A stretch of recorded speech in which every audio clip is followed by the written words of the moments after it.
अब आने वाले हर सवाल में बस ध्यान क्या रखना है, अगर वो प्रतिशत वृद्धि कर रहा है तो प्लस और प्रतिशत कमी कर रहा है तो माइनस। कह रहा है एक व्यक्ति अपनी आय का 33 सही 1/3% बचत करता है। यदि बचत में 22% वृद्धि, खर्चे में 10% की वृद्धि, तो आय में कितने परसेंट वृद्धि? सबसे पहला काम क्या? सबसे पहला काम इनकम, एक्सपेंडिचर और सेविंग का रेशियो, यानी कि आई, ई और एस। तो सवाल कहता है आय का 33 सही 1/3% बचाया। तो 33 सही 1/3% थोड़ा सा अजीबोगरीब परसेंटेज है, तो मान के नहीं, फ्रैक्शन बना लो इसका। 33 सही 1/3 का कितना होता है? 1/3। सवाल कहता है आय का 1/3 बचत कर रहा है, यानी कि अगर उसकी इनकम 3 है तो उसने बचत कितनी करी है? 1। अगर उसकी इनकम 3 है बचा तो उसने बचत कितनी करी है? 1। ये अगर 3 रुपया है तो बचत करी है 1। तो फिर खर्चा कितना किया होगा? 3 में से 1 घटा दो 2।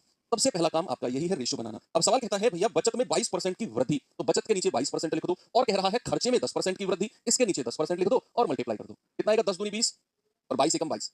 अब आपको पता है कि खर्चा 20 रुपया, बचत 22 रुपया, तो कमाया कितना होगा? भैया शुरू का जो फॉर्मूला मैंने लिखवाया कि भैया अगर 20 रुपया खर्च दिया प्लस सेविंग बराबर कितना हो जाएगा? इनकम। यानी कि 20 रुपए खर्चा कर दिए, 22 रुपए बचा लिए, तो कमाई कितने होंगे? 22 और 20 42 रुपए, 42%। एक काम और करना है, मात्र औपचारिकता, डिवाइड कर देना है इसके रेशियो से। कितना आ जाएगा? 14। आपका जवाब है कि भैया इनकम में 14% की वृद्धि हुई है। ऑप्शन क्लियर हो गई? वो तो मुझे